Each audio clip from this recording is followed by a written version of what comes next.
Salam dalam damai dan kasih dari Tuhan Yesus Kristus, sahabat setia pendengar Renungan Pagi. Senang sekali hari ini boleh kembali menyapa saudara dalam program Renungan Pagi di kanal YouTube Jemaat GKI Banjarbaru. Dan sahabat setia pendengar Renungan Pagi, kalau kita ditanya seperti apakah pemimpin yang ideal itu, tentu kita sekalian memiliki jawaban yang beragam atau bermacam-macam. Namun menurut pandangan orang pada umumnya, seorang pemimpin yang ideal itu sudah barang pasti adalah orang yang bermoral baik. Orang yang tidak mementingkan diri sendiri. Dan pemimpin yang ideal itu juga adalah orang yang tulus hati. Adalah orang yang ramah. Adalah orang yang bukan pemarah. Tidak melakukan kekerasan. Orang yang sabar. Orang yang bertanggung jawab. Orang yang tidak bertentangan dengan kebenaran, dan mungkin saudaraku memiliki jawaban tersendiri dalam hati masing-masing. Firman Tuhan hari ini dari 1 Petrus pasal yang kelima ayat yang pertama sampai yang ke-11 sesuai dengan Nats Almanak Gereja Kalimantan Evangelis. Saya hanya menekankan di ayat yang pertama sampai ayat yang kelima, dan hari ini saya akan bacakan baik kita ayat yang pertama sampai yang kedua. Demikian bunyi firman Tuhan. Aku menasihatkan para penatua di antara kamu. Aku sebagai teman penatua dan saksi penderitaan Kristus yang juga akan mendapat bagian dalam kemuliaan yang akan dinyatakan kelak. Ayat yang kedua, gembalakanlah kawanan domba Allah yang ada padamu. Jangan dengan paksa, tapi dengan sukarela sesuai dengan kehendak Allah. Dan jangan karena mau mencari keuntungan, tetapi dengan pengabdian diri. Saudara sahabat setia pendengar Renungan Pagi, dalam firman Tuhan, berbagai kriteria dirangkum dalam diri seorang pemimpin yang disebut gembala. Ini bisa kita lihat di ayat yang kedua sampai ayat yang kelima. Kita tahu sendiri bahwa Petrus adalah satu dari 12 murid Yesus.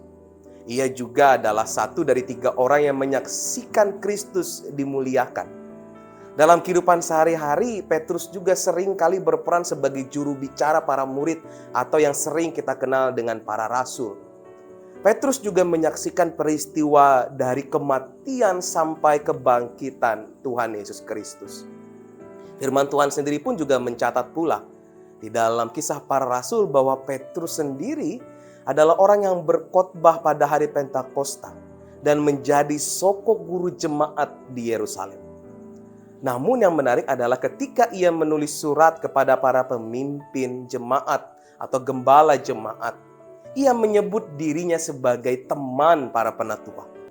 Itu artinya dia tidak lebih berkuasa dibandingkan mereka. Ia mengingatkan para penatua atau pemimpin agar menjadi gembala yang baik bagi kawanan domba Allah. Di dalam ayatnya yang kedua dan yang kelima pula, Petrus sendiri memaparkan karakteristik seorang pemimpin gembala yang baik.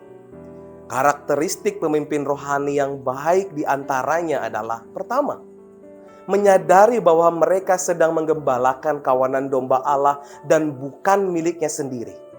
Lalu yang kedua adalah melakukannya karena dorongan yang kuat untuk melayani dan bukan karena upah. Yang ketiga adalah fokus pada apa yang dapat mereka berikan dan bukan apa yang akan mereka dapatkan. Dan yang keempat adalah menjadi pemimpin dengan memberi teladan, bukan hanya memberi perintah. Dan saudaraku, mari hari ini kita renungkan bersama. Setiap orang percaya sesungguhnya menjadi seorang pemimpin bagi sesamanya di dalam konteks yang beragam atau berbeda-beda. Entah di dalam keluarga, entah di dalam pekerjaan, entah di dalam masyarakat, bahkan juga di dalam gereja.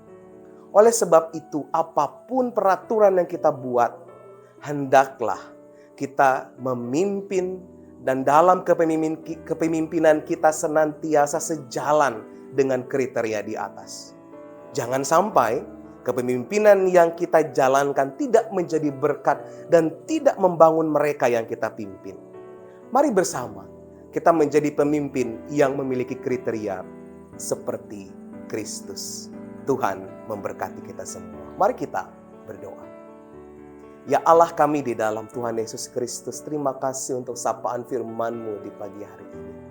Ajarkan kami Tuhan untuk menjadi pemimpin yang ideal, di tengah kehidupan kami.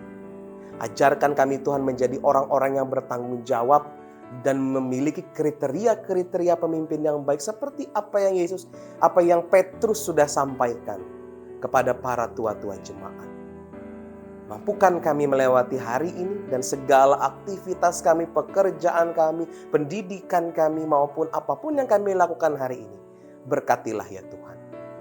Kami serahkan hidup kami seutuhnya ke dalam tangan pengasihan-Mu. Di dalam Tuhan Yesus Kristus kami berdoa. Amin.